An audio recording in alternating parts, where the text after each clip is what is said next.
Hello hi అండి. ఇవాళ మనకి మీషో నుంచి అయితే ఒక పార్సల్ వచ్చేసిందండి. ఒక 1 వీక్ బిఫోరే నేను ఈ ప్లాంట్‌ని అయితే బుక్ చేశాను మీషోలో. ఇవాళ వచ్చింది. నాకైతే చాలా హ్యాపీగా ఉందండి. ఈ చెట్టు వచ్చేసి గంధరాజ్ లేదంటే పారిజాతం జాస్మిన్ ఫ్లవర్స్ ప్లాంట్ అండి. ఇందుకోసం అయితే నేను ఈ క్రేట్‌లో కొద్దిగా అడుగున ఎరువు మట్టి పడిపోకుండా కొంచెం హోల్స్ ఉంటాయి కదండీ! అందువల్ల ఒక కవర్ లాంటిది వేసేసి అందులో పీచు నెక్స్ట్ వచ్చేసి ఎరువు ఎర్రమట్టి అన్నీ కలిపేసి ఈ చెట్టుని అయితే నాటేస్తున్నాను. ఎందుకంటే ఇప్పుడు వర్షాకాలం కదండి, బాగా బతికిపోతుందనమాట.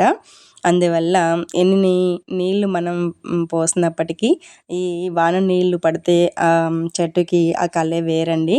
అందువల్ల చెట్లయితే నేను ఆన్లైన్లో తీసుకొని వచ్చి ఇలా నాటేస్తున్నాను. ఫ్లవర్స్ అయితే ఇలాగుంటాయి. మరి ఫ్లవర్స్ వచ్చేంత వరకు ఈ ఛానల్పై ఒక కన్నేసి ఉంచండి.